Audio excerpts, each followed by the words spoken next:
How to link menu to page in Wix. So first you want to click on the menu that you want to link, like so, and you will see this option to manage menu. Or what else you can do, or another thing you can do, is click on the sidebar, and here you will see your sites menu.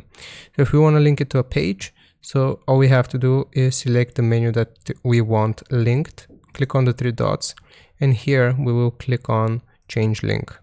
So once we have changed link, we can choose the page that we want to link it to, or if it's another link, we will use web address, and here we will type out the web address itself. We can also choose whether we want this open in a new window or a current window.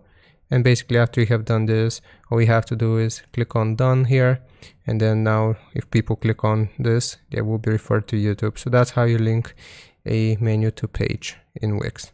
Hope this helps. Leave a like and sub, and I'll see you next time.